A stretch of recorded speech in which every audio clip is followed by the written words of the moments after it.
슬기로운 의사상에서 주인공들이 불렀던 노래예요. 가장 최근에 나왔던.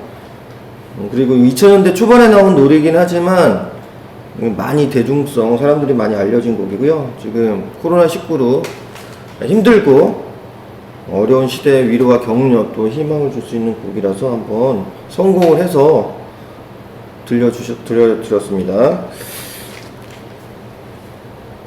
요즘에 제가 밴드에 빠져 있어가지고 밴드 음악을 좀 자주 들어요. 원래 클래식을 듣다가 클래식도 좋아하지만 요즘에 밴드를 많이 좀 보게 돼서 옛날에 이제 추억, 본조비 좋아했거든요. 그래서 본조비 음악을 좀 듣고 오늘 월간 동진악단 강의 진행하려고 선곡을 해봤습니다. 오늘 이제 주제는 고려시대 이야기를 좀 다시 한번, 지난달에도 한번, 지난달인가요? 맞나요? 그 고려시대 굉장히 이제 다양하고 포용력 있는 고려시대의 모습들 일부를 어떤 식으로 귀화인들 중심으로, 근데 고려는 아니지만 뭐 그 전부터 시대 부분을 이제 시작하면 이미 삼국시대 초기까지 있었지만, 오늘은 고려시대만 딱 한정해서 놨을 때 고려시대가 굉장히 역동적이고 그 다음에 개방적이고 다양한 사상들, 다양한 생각들을 서로 이렇게 같이 포용할 수 있는 그런 나라였다, 그런 국가였다라는 거 잘 알려지지 않았지만 오늘 한번 제가 소개를 해드리려고 합니다. 오늘 또 슈퍼밴드 하는 날인데 9시부터 하죠. 이거 딱 동진악단 강의 듣고 우리 9시에 슈퍼밴드 보시면 돼요. 딱. 그래서 딱 9시까지 딱 하고 마치겠습니다. 오늘 지금 그 강의안 보시면 다양성과 포용성이 공존했던 고려시대 이렇게 제목을 제가 정해봤고, 고려시대 건국부터 해서 고려의 특징들, 요소들을 좀 강의안에 좀 정리를 해봤어요. 강의안 보시고 강의를 들어주시면 좋을 것 같습니다. 고려시대가 다양해질 수밖에 없는 것은 정치적인 영향이 좀 커요. 기본적으로. 왜냐면 고려는 후백제 신라를 이제 병합하고 어떻게 보면 삼국을 통일했지만 실제 보면 그 지방의 많은 호족들의 연합으로 세운 정권이에요. 그러니까 각각의 후백제의 우두머리를 견훤으로 호족 중에 호족들의 왕으로, 호족 중에 가장 힘이 센 왕으로 견훤을 이제 세웠고, 옛 고구려 땅에는 원래 궁이었다가 이제 왕건으로 교체가 됐고요. 신라는 이제 천년이 이어졌지만 거의 영향력이 없던 상황에서 이제 고려와 후백제의 대결에서 결국 이제 고려가 승리를 하게 됩니다. 많은 고려 호족들이 이제 참여를 해서 고려라는 나라를 만들었지만, 실제는 이제 고려에서의 왕이라는 존재는 많은 호족 중에 가장 힘이 센 호족으로 이렇게 보시면 좋을 것 같아요. 그래서 왕건이 고려를 세웠지만 호족들의 힘을 무시할 수 없었기 때문에 많은 호족의 딸들과 결혼을 할 수밖에 없는 상황입니다. 왜냐하면 인척으로 왕족으로 끌어들여서 같이 고려를 통치해야 되기 때문에 어쩔 수 없는 선택으로 많은 부인을 얻었죠. 그 부인을 준 호족들은 기본적으로 대호족이라고 보시면 돼요. 고려. 그래서 많은 호족들이 이제 고려의 정치에 참여합니다. 다 지분이 있어요. 주식으로 말하면 뭐 10%, 5%, 10% 이런 대주주급의 고려라는 나라에 참여를 한 거죠. 고려 주식회사에 참여를 한 거예요. 자기만의 지분을 갖고. 그렇기 때문에 지방 호족들 자체가 나름대로 지방에서는 뭐 부천이면 부천, 인천에 호족들이 있다면 영향력이 있었기 때문에 다행히 이제 한 명이 이제 왕이 아닌 절대 왕권을 행사해서 권력을 혼자서 독식할 수 없는 체제예요. 그러니까 이제 다양한 권력이라는 게 분산될 수밖에 없는 정치 체제를 갖고 있습니다. 요게 이제 고려의 특징이고, 고려 초기에 이제 정치 상황을 보려면 제가 이제 설명했던 그 부분들을 잘 기억을 해주시면 좋을 것 같아요. 그래서 일단은 호족들이 힘이 굉장히 셌던 연합정권에서 고려라는 나라 기억을 해주시고요. 두 번째는 정치 참여가 이제 우리 신라, 통일신라보다 훨씬 더 정치 참여의 층이 좀 넓어졌어요. 훨씬. 그래서 이제 원래는 신라는 진골들만 짱을 먹을 수가 있어요. 모든 예를 들어서 뭐 부처의 장관도 다 진골 귀족만 될 수 있고요. 지방의 도지사, 지금 말하면 도지사도 진골 귀족만 되기 때문에 진골이 정치의 핵심이고 그 소수가 권력을 독점하는 체제였습니다. 그 골품제도 때문에 어떻게 보면 신라가 멸망했을 수도 있는 거예요. 너무 그러니까 능력 있는 진골도 있겠지만 대부분 능력이 없거나 부패했거나 이런 기득권만 수호했던 사람들이 결국 그거를 이제 저항했던 세력들인 거죠. 뭐 지방의 호족일 수도 있고, 지방의 성주일 수도 있고, 아니면 육두품. 그 중에 육두품은 굉장히 뛰어난 학식과 능력을 가졌는데, 육두품이라는 이유로 짱을 못 먹어요. 지방의 짱도 못 먹고, 중앙의 짱도 못 먹어. 이러니까 이제 굉장히 불만이 많았습니다. 그래서 실제 이제 이 육두품 세력들은 후백제나 아니면 고려 쪽으로 이제 자기가 찾아가서 그들의 참모가 되어 국정 운영을 할 때 이제 자문위원, 고문 뭐 이런 역할을 하면서 정치의 영향력을 발휘합니다. 그런 상황에서 고려가 이제 삼국을 통일하게 되는 거죠. 그래서 고려 건국에서도 이 채원이라는 사람이 태조 왕건을 좋았던 육두품 출신이에요. 원래 이제 신라라는 나라가 존재했었으면 장을 못 먹을 텐데 이제 채원이 때부터는 이제 장을 먹을 수 있는 거죠. 고려 조정에 들어와서.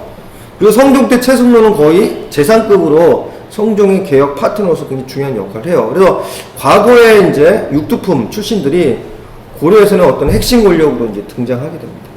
그러니까 정치 참여의 층이 고위 관료가 될 수 있는 층이 좀 넓어진 그런 형태로 이제 고려가 성장을 하게 됩니다. 그 다음에 요런 상황에서 이제 우리가 잠깐 고려 태조에 한번 요거는 영정은 아니고요. 얼마 전에 이제 북한에서 발굴된 청동상이에요. 태조의 청동상. 이 청동상이 발견하면서 이게 이제 태조 우리가 지금 뭐 영정도 없고 뭐 특별하게 없잖아요.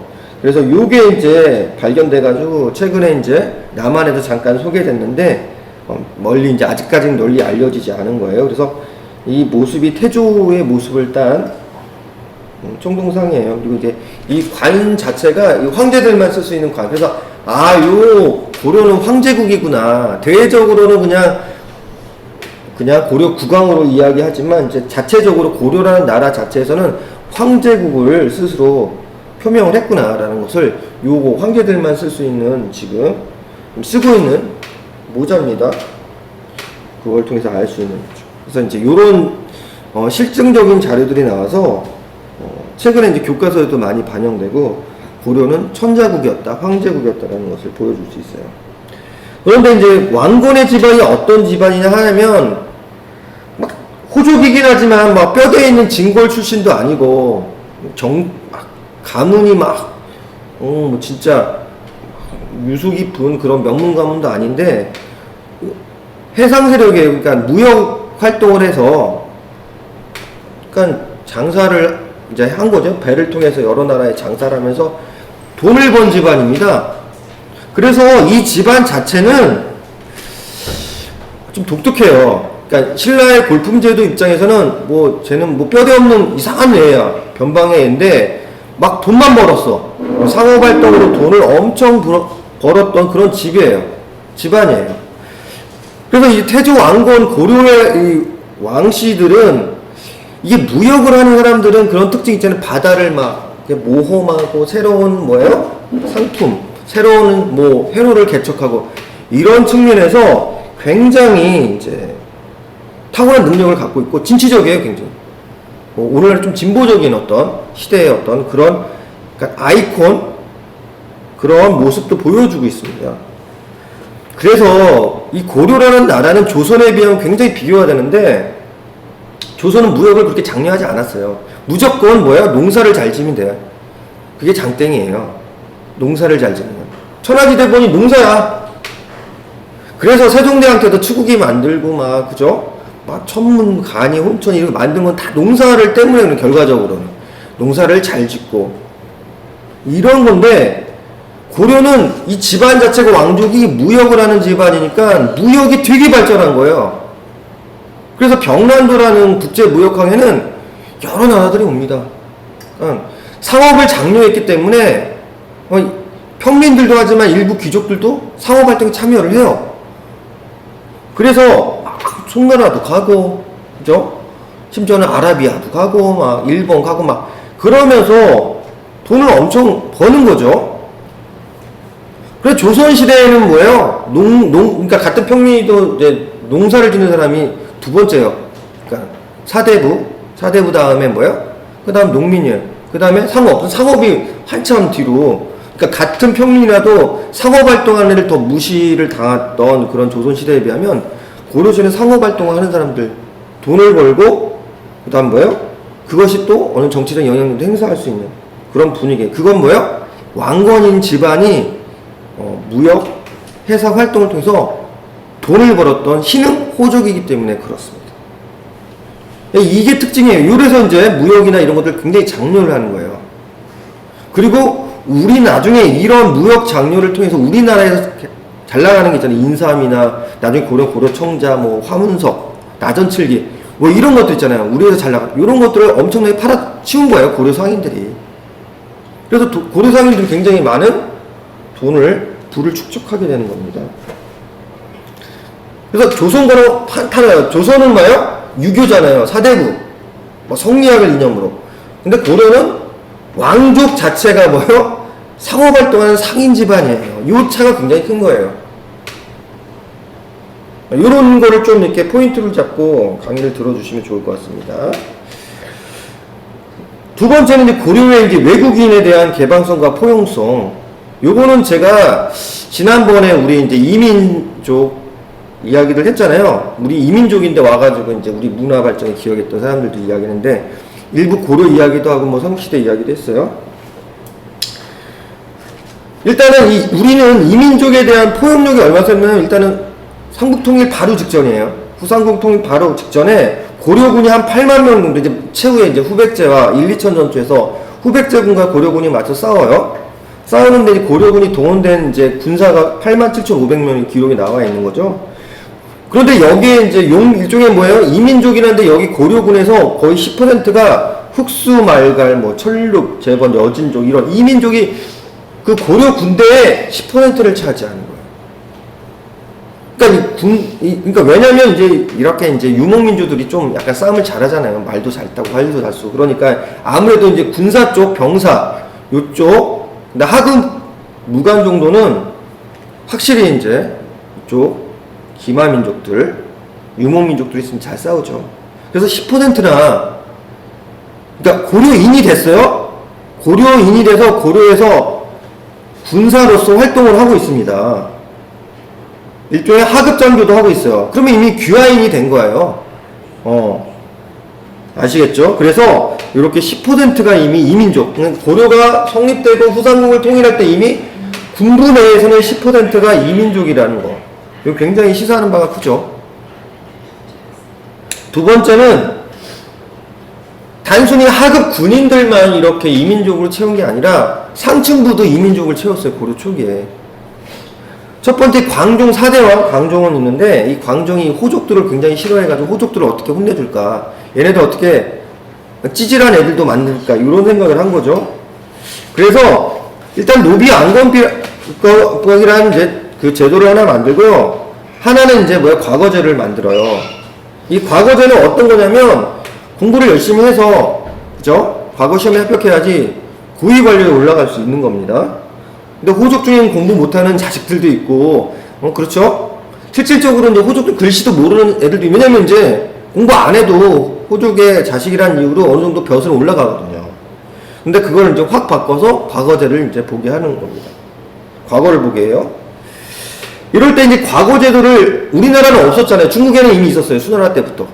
그러니까 이제 고려가 지금 10세기 초반, 이미 7세기 초반에, 7세기 중반에 이렇게 수나라는 이미 이제 과거 제도가 도입이 됐기 때문에 이미 중국은 300년 전부터 시작을 했어요. 근데 이걸 잘 몰라 그래요. 그러니까 이제 이걸 잘 아는 이 개혁 정책을 할 수 있는 파트너가 필요한데 이때 쌍기라는 사람이 이렇게 와요. 중국에 사신으로 왔다가 아파가지고 돌아가지 못해요. 그런데 능력 있고 뭐 과거제도 잘 아는 사람이니까 스카우트 한 거죠. 너 우리 고려에 살아. 내가 특급 대우해줄게. 연봉 한 3억 줄게. 뭐 5억 줄게. 이렇게 해가지고 꼬셔가지고 쌍기를 이제 높은 직위를 주고요. 과거제도를 이제 틀을 만들어 버리는 거죠. 그런데 이때 이제 쌍기뿐만 아니라 이제 이 고려의 이제 지식인들 일부가 그죠? 들어온 거예요. 그것도 개혁의 핵심 세력으로.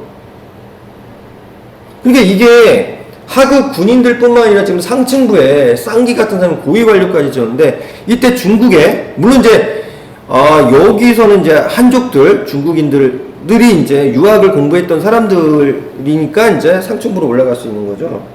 그 차이는 있어요. 그래서 그런데 이제 하여튼 들어와서 개혁의 중심축이 됩니다. 그러니까 뭔가 개혁을 하려면요 파격적으로 해야 돼요. 우리는 이것도 안 되고 저것도 안 되니까 아무것도 못 하는 거잖아요 지금.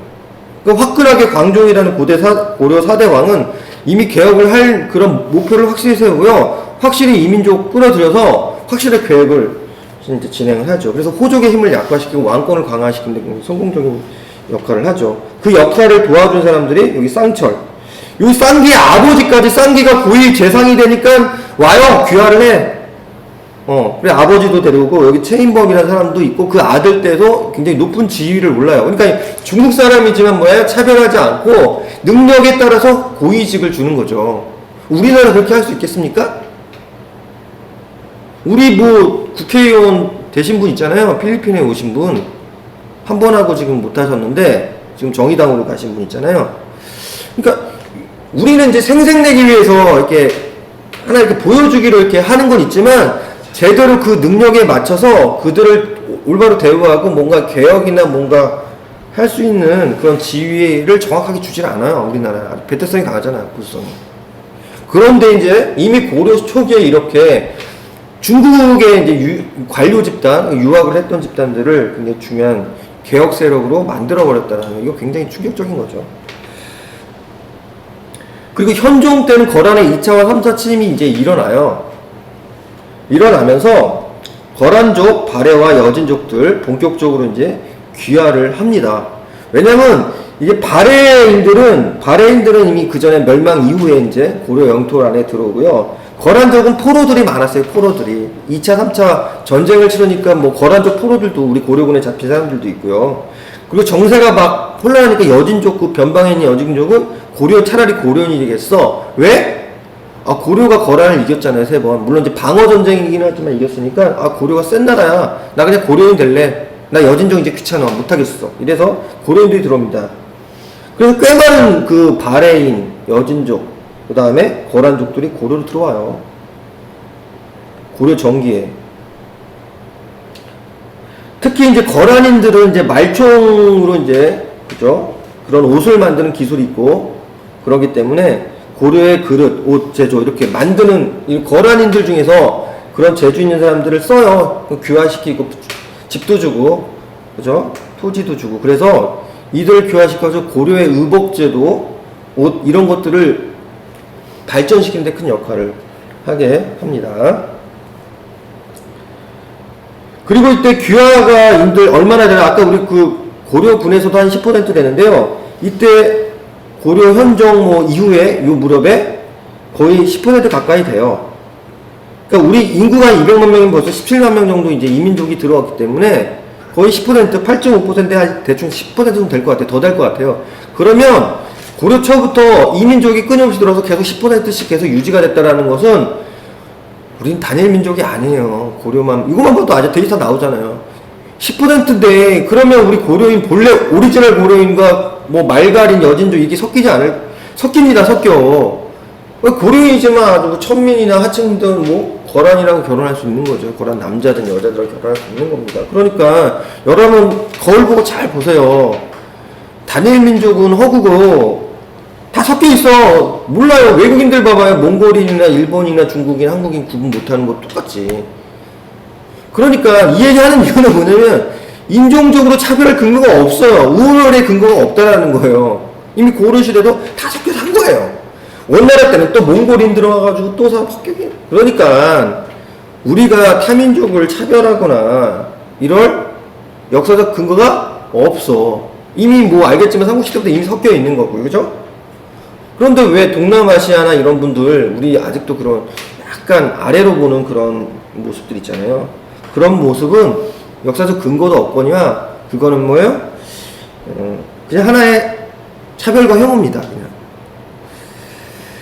그 다음, 이 고려왕정에서 이민족 귀화인들을 다양한 추이로 받아들여서 고려의 인구수를 늘리면서, 그리고 일부는 뭐예요? 각각의 역할을 하는, 아까 옷과 의료의 이제 거란인들, 여진족들도 이제 뭐 농사를 지게 하고, 그죠? 이러면서 고려를 전체적으로 인구를 늘리면서 전체적으로 부강하게 만드는 하나의 일원으로 적극적으로 외국인들을 받아들였죠. 적극적입니다. 소극적이지 않아요.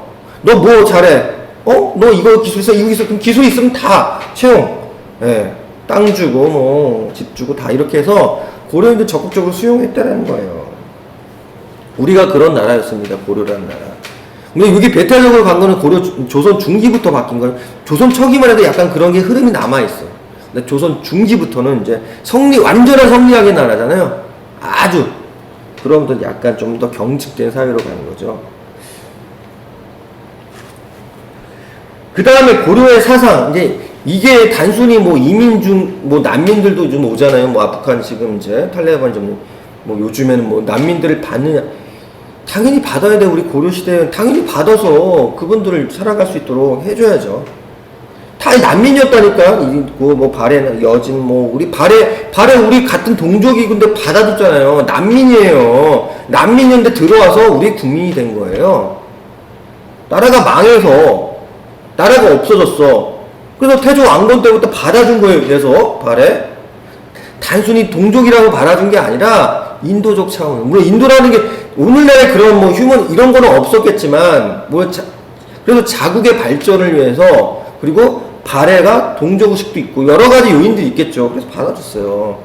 받아주질 않을 이유가 없잖아요. 그죠?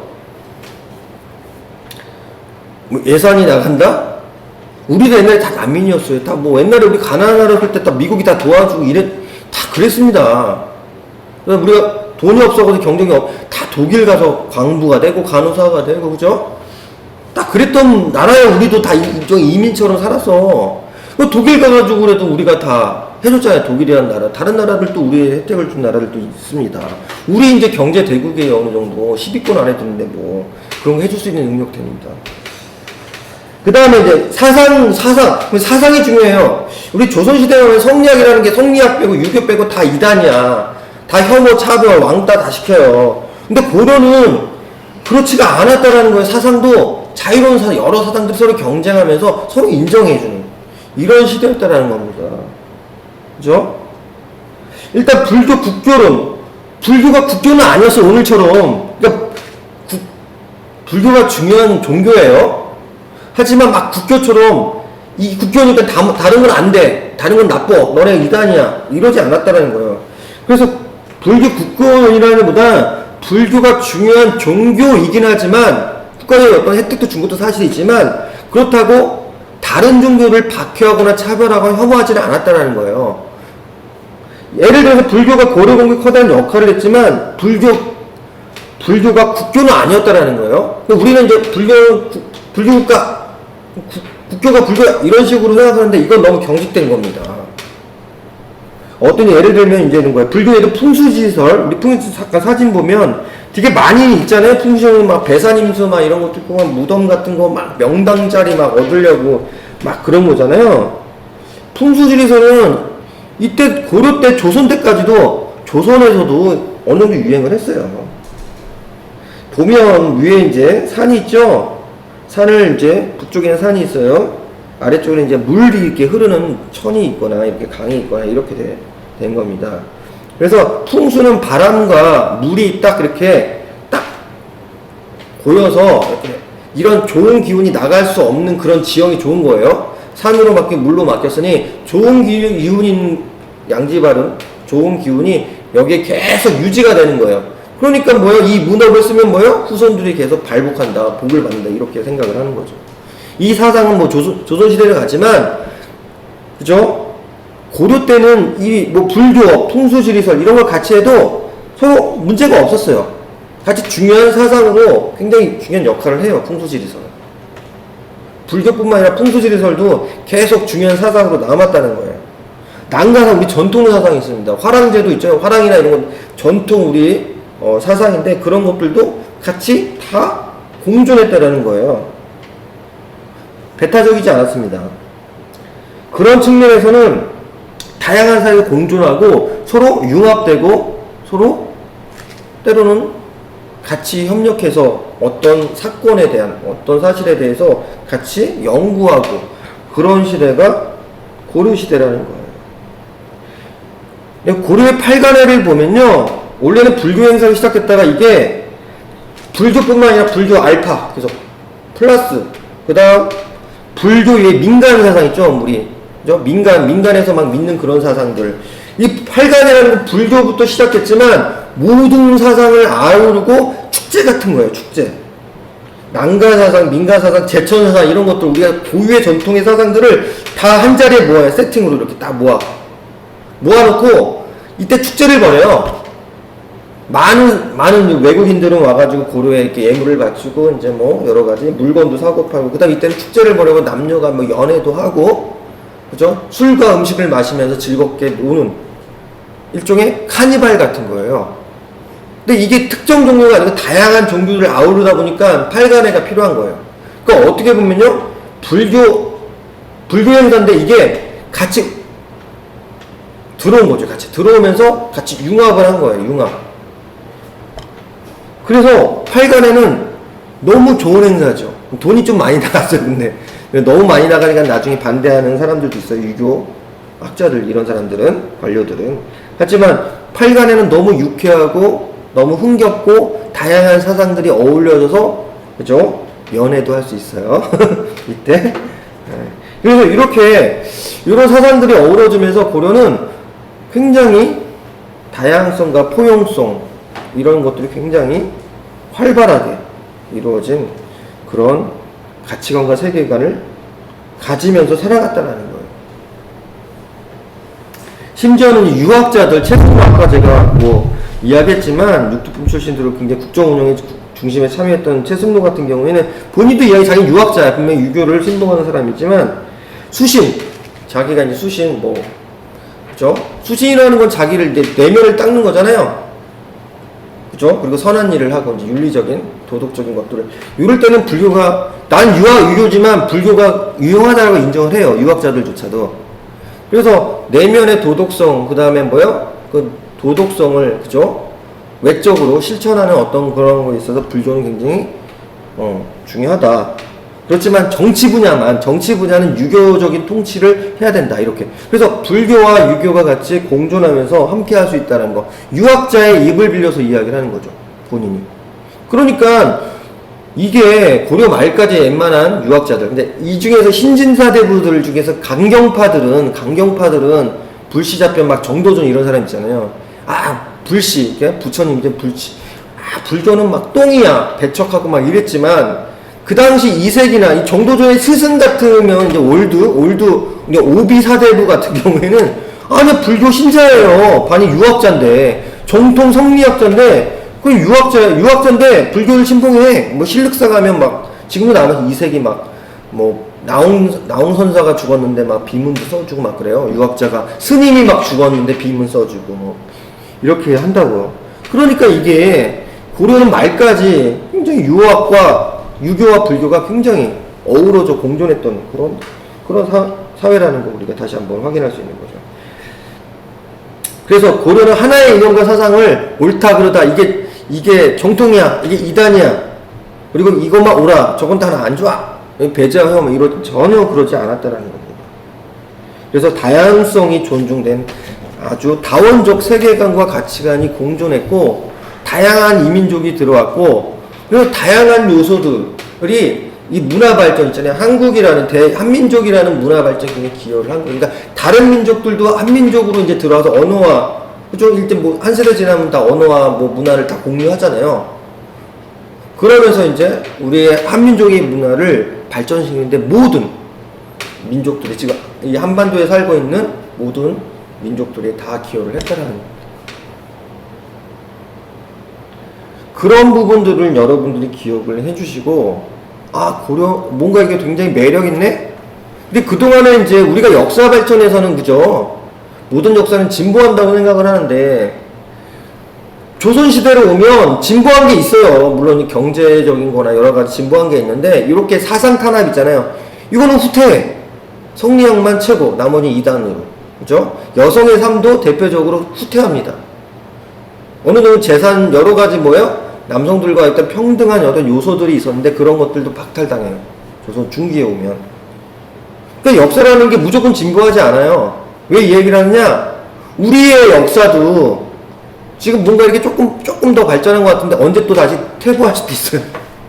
역사라는 거는. 그죠? 다음 대선 되면 또 퇴보할 수도 있다고 생각이 들어요. 누가 되느냐에 따라서 역사는 또 퇴보할 수 있습니다. 그리고 가장 무서운 건 이런 거예요. 자기가 생각하는 통치, 뭐 정치 사상이든 세계관이 이런 것들이 옳고 나머지는 그르다고 생각하는 어떤 그런 정치인이 나오거나 이러면 이제 골치 아픈 거예요. 그리고 그런 정치인이 믿는 뭐 종교든가 아니면 이런 것들이 결탁돼서 아니면 그런 집단들이 결탁되면 굉장히 이제 무서워지는 겁니다.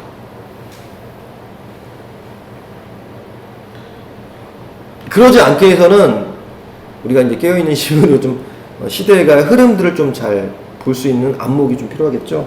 그래서 역사를 공부한다고 저는 생각이 들어요. 뭐 역사뿐만 아니라 여러 공부를 많이 해야 되지만 역사는 이제 큰 줄기를 잡아줄 수 있는 학문이 아닐까 그런 생각이 듭니다. 그렇다면 여성을 언급했는데 여성은 뭐 어떻게 살았던 고려시대에 예? 고려시대에 어떻게 살았을까 이런 거예요. 고려시대에는 이런 겁니다. 서국이라는 사람이 이제 고려 송나라 사신이 왔는데 고려에 보니까 연애도 좀 자유롭게 하네. 남녀가 그 개천에서 자유롭게 목욕을 하는 것들이 기록이 되어 있어요. 고려도경에. 그리고 그러면서 이제 서로 이제 이야기도 하고. 일단은 우리가 조선시대를 생각해요. 물론 이제 평민들은 좀 자유로운 연애했죠. 근데 이제 양반들만 하고 어느 정도 생각하면 양반들은 결혼할 때 한 번도 얼굴 못 보고 그냥 결혼식 당일날 보잖아요. 또 부모가 이제 맺어준. 근데 고려시대는 귀족들도 어느 정도 연애를 할 수 있다라는 거예요. 연애를 하고 몰래. 물론 이제 부모가 승낙을 안 하면 못할 경우도 있어요. 완전 자유는 아니고요. 제한적이긴 하지만 적어도 고려시대는 뭐예요? 귀족이든 평민 좀 자유로운 연애가 좀 보장됐다는 거예요. 이게 왜 중요하냐? 중요하죠. 자유로운 연애. 왜냐면 조선이라는 나라는 그게 이제 금지가 됐잖아요. 적어도 사대부들은. 그죠? 중인들도 아마 거의 힘들 거예요. 아마 사대부나 중인까지. 나머지 일반 백성들이 좀 자유로울 수 있는데. 그렇다면 역사라는 게 진보가 됐다면 아니 고려시대도 자유연애했는데 조선시대 같은 자유를 아예 못하게 완전 봉쇄됐다. 그죠? 이 역사라는 게 어떤 부분에서는 굉장히 퇴보한다니까요. 이 연애도 못하게 된 새, 예? 우리 자유연애를 하게 된 것도 얼마 안 됐어, 그죠? 우리 뭐, 그죠? 몇십 년 안 된 거예요. 그죠? 이게 다 조선시대의 영향이 이제 오니까, 뭐, 근대를 거쳐도 여전히 이제 그런 잔재들이 남아있고, 지금이야 좀 자유로워졌죠. 그 다음에 이제 결혼제도에서 이런 거, 우리나라는 이제 원래 전통은 장가가는 게 전통이에요. 삼국시대부터 대리사회제 있잖아요. 대리사회제가 있어요. 우리 고구려에 대리사회제 있잖아요. 저 서옥제라고 해요. 이제 남자가 여자 집, 신부 집에서 결혼을 해요. 그러면 여기 장인 장모 집 뒤에 작은 집이 있으면 거기서 살게 되는 거예요. 그걸 서옥이라고 하는데 이제 거기서 결혼하고 애 낳고 뭐예요? 남편은 자기 부인의 집 농사일을 막 하는 거예요. 남자들이 가가지고 장인 장모 그 집 농사일을 하고, 그러니까 부인의 집으로 들어가서 산다니까. 처가살이, 유사한 게 처가살인데, 거기서 더 빡세. 거기 일을 하는 거야. 농사 짓고 막 그러니까. 어느 정도 크고 이제, 그러면 이제 독립할 수는 있는데, 이게 이게 고구려시대 때 있고, 고려시대도 마찬가지, 고려시대. 고려도 기본적으로는 처가살이를 많이 해요. 처갓집에 살아, 많이. 이게 전통이야. 조선 전기까지 신사임도 그랬잖아요. 신사임도 결혼했는데 이혼수가 자기 처가 강릉에 살았잖아요. 근데 거기 끝물이에요. 이스라엘당이 끝물이고 그 후부터는 무조건 시집가는 남편 집에서 그죠? 시집. 시월드 세계는 이제 그 임진왜란 바로 전에 16세기부터 시월드 세계가 열린 거예요. 그게 500년 이상 이게 온 거예요. 지금까지 시월드 세계가. 그래서 여기 보면 이제 뭐 한자로 서류 부가원인데 이제 그게 거예요. 장가가는 거예요. 신부의 집으로 아내의 집으로 장가해서 들어가서 거기서 사는 전통이 우리의 원래 본래 전통. 이 전통을 바꾼 게 성리학이에요. 성리학. 그래서 남자는 하늘, 여자는 뭐 땅 뭐 해가지고죠. 남자 집에 들어가고 그죠? 아니 남자 집에 들어가서 시집살이를 하는 어떤 그런 문화가 생긴 거는 조선 중기 16세기부터다라는 거 여러분. 이렇게 바뀝니다. 조선 중기부터. 근데 고려 시대는 이제 그런 게 없어요. 무조건 여자 집으로 들어오는 게 좀 더 일반적인 거죠. 그리고 이게 일부일처의 기본적으로는 일부일처. 그래서 이 일부일체들을 고려 말에 좀 바꾸려고 한 사람이 있어요. 간땡이가 부었죠. 이 사람이 이제 몽골 침략 요기에 이제 재상으로 지낸 박류가 첩제도를 건의했어요. 완전히 일리가 없는 거 아니에요. 완전 개쓰레기 이야기는 아니고 이런 거예요. 몽골 전쟁이 있으니까 막 전쟁이 많았잖아요. 몇십 년 동안. 남자들이 많이 죽어, 그죠? 그러니까 남자는 많이 없고, 남자 수는 되게 적고, 여자들은 많이 있는 거예요. 그러니까, 그걸 이제 비율 조정해서 과부나 이런 사람들도 이제 첩으로 들어가지고 같이 살게 하자, 뭐 이런 얘기인 거예요. 본인은 말은 뭐예요? 그래서 이게 자식을 많이 낳아야 되지 않냐. 남자들이 없고 인구가 줄어드니까 그런 의미로 이제 나름대로 재상이니까 정책적으로 이제 접근했는데 이거가 이제 소문이 도는 거잖아요. 정계에 소문이 들고 이제 재상이나 그 밑에 관료들의 아내들 있잖아요. 그 귀족의 아내들이 박유가 왕 모시고 막 지나가는데 손가락질하고 막 분위기가 막 돌 던지는 이런 분위기로 간 거야. 야, 이 자식아, 네가 처벌 해, 이 XX 같은 놈아, 막 이러면서 지지리 먹는 게 기억에 남아있거든요? 그러니까 본인이 그렇게 제안했지만 왜 이 부인들의 힘이 세죠? 초가살이도 하는 집이니까 자기 뭐 재상이나 아주 고위 관료 집 중에서는 뭐야 그 여자 집이 잘 사는 사람들도 많을 거 아니에요. 뭐 압력을 줘가지고 이거 첩제도 만들면 아시죠? 하면서 막 남편을 막 협박하고 이런 집안도 있을 거 아닙니까? 그래서 이게 안 됐어. 그러니까 여성들의 지위가 자기의 권리가 침해될 요소가 있는 부분들을 애초 막아버렸어요. 이런 일들도 이제 있었던 거죠. 그러니까 나름대로 뭐예요? 여성들이 뭔가 이렇게 동맹을 맺어가지고, 그죠? 뭔가 자기의 유리한 법을 유지하거나 아니면 자기가 이제 불리한 법들을 없애거나 이런 것들도 했다는 거예요. 좀 멋지긴 하죠? 조선시대는 할 수가 없어요, 이런 것들을. 남자들이 이제, 물론 여성들이, 고려 여성들 정치에 참여한 건 없지만, 아주 일부가 있지만, 거의 없지만, 그래도 이렇게, 뭐예요? 집안에서 영향력을 행사할 수 있다. 그 파워는 뭐예요? 처가의 집이 굉장히 뭐 권력자 당대의 집안이라면 가능할 수 있어요. 그 부인들의 정치적 힘이 있는 거죠. 그 다음에 남편이 죽으면, 저는 이게, 고려시대에도 여자가 호주가 될 수 있는데, 우리 조선시대 내내 호주를 못했어요, 여성이. 되게 웃긴 거예요, 이거는. 고려시대에는 호주가 됐으니까, 집안의 어른이 여자도 될 수가 있었다는 거예요. 그런데 조선시대 와가지고 호주가 되지 못해서, 이게 20세기까지 안 돼도 21세기 바뀐 거잖아요, 지금 이제. 얼마 안 됐어, 요것도. 이게 말이 됩니까? 이미 고려시대에 호주제가 인정됐는데, 잠깐 사진 하나 보면, 할아버님들 열심히 이제 노력을 하셨지만, 대세를 막을 수 없는 거죠. 그죠? 호주제 폐지해서 막 유교를 신봉했는 할아버지 와가지고 반대 시위했었습니다. 근데 이미 시대는 변했고, 할아버지들 막 열심히 했었지만 아무도 지지해주지 않아요. 이게 말이 안 돼, 이제, 더 이상. 이 남성만 호주가 된다는 건 말이 안 돼. 근데 요 짓을 요즘에 하는 집단들이 있어요. 기독교에서 차별금지법 반대하는 집단들이 있는데, 이것도 시대가 완전히, 이 어떤 종교적인 어떤 문자주의적인 엄숙주의에 입각해서, 동성애를, 차별금지, 동성애로 맨날 엮어가지고, 이것도 구시대적 발상이고, 저는 이게 몇 년 지나면, 물론 빨리 지금 진행이 되는 몇 년 지나면, 이렇게 할아버지처럼 구시대 유물로, 그죠? 그들만의 리그 이렇게 될 거라고 생각이 들어요. 아직 우리가, 교회가 아직 힘이 좀 남았나 봐요? 이 코로나 지나고 이제 좀 지나면 힘이 많이 빠질 겁니다. 그렇지만 이게 마지막 뭐예요? 이 왜 기독교의 이 특별하게 문자주의자 근본주의 문제냐면 요게 또 성리학하고 똑같아요. 조선 중기에 굉장히 이제 성리학자들이 막 억압을 했잖아요. 아니 탈레반하고 똑같다니까. 탈레반하고 지금 앞으로 요 억압을 하는 이런 구조 자체가 다 종교잖아요. 탈레반도 이슬람 근본주의자 원리주의자고, 좀 기독교도 원리주의자 근본주의자들이 지금 차별급지 반대에 지금 선봉에 서 있다는 거예요. 그러나 이거는 시대의 구시대의 유물로 남을 겁니다.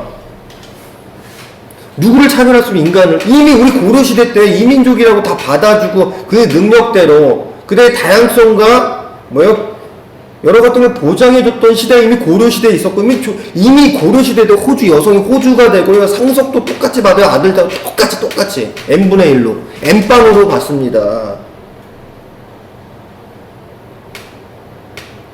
그리고 조선시대 같은 과부가 결혼을 못해요. 특히 이제 사대부 집안은 과부가 되거나 이혼도 마음대로 할 수 있고요. 재혼도 가능해요. 고려시대 때 여성들 자유롭게 2번 할 수 있고 3번 할 수도 있어요. 심지어 고려의 왕비 중에서는 그냥 결혼했는데 과부인데 다시 왕비가 된 사람도 있어요. 고려의 왕비 중에서는 다른 사람하고 결혼했는데 나중에 다시 왕의 부인이 되는 사람도 있다니까. 이거는 이제 조선하고 비교하면 말도 안 되고 그런 건데요. 이게 역사라는 게 이런 거예요. 특히 이제 여성의 어떤 권리나 사회제도의 이제 일정 부분은 고려시대가 훨씬 더 나았다라는 부분입니다. 물론 그렇다고 조선이 다 나빠 이게 아니고 조선시대 또 나아진 부분들이 있겠죠. 근데 어느 특정 분야에서는 이게 역사가 퇴보돼가지고 여성들의 탄압과 억압은 되게 심했어요. 조선 중기부터. 그것이 이제 잔재들이 아직도 남아있는 거예요.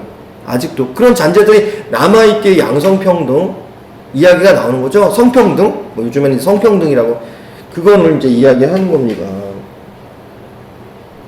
그 재혼한 여자가 전 남편 아들을 데리고 자녀를 데리고 와도 똑같이 이제 계부하고 똑같이 아버지처럼 모시게 되고 자연스러워요. 그러니까 혈통만 아니라 자기가 지금 같이 사는 사람의 아들이고 좀 자녀면 같이 이렇게 아들처럼 키웠어요. 정말. 근데 조선시대는 아니죠. 조선시대는 그 집안에 양자들도 꼭 같은 친척네, 그죠? 이거 따지고, 그리고 양자들이고, 이랬잖아요. 고려시대는 굳이 아들이 없어도 여자가 제사 드려도 되는데, 그죠? 굳이 양자제도가 필요가 없는 거예요? 딸들도 제사를 드려 돌아가면서 아들뿐만 아니라 딸들도 제사를 드리니까, 아들 없으면 그냥 딸이 제사 드리면 돼요. 근데 조선시대 여자는 무조건 제사를 못 드려. 시제도 참여 못 하잖아요. 이런 사회였다는. 고려가 어느 부분에 여성 부분에서 정치를 참여하지는 못하지만 적어도 재산권, 그다음 사회 활동에서 일정 부분은 확실히 자유롭다는 거. 이런 게 이제 고려의 이제 모습인 거죠. 그래서 딸들도 부모를 모셔요. 똑같이 모시고 제사도 똑같이 드리고요. 윤행이라고 하는데 이런 것도 드립니다.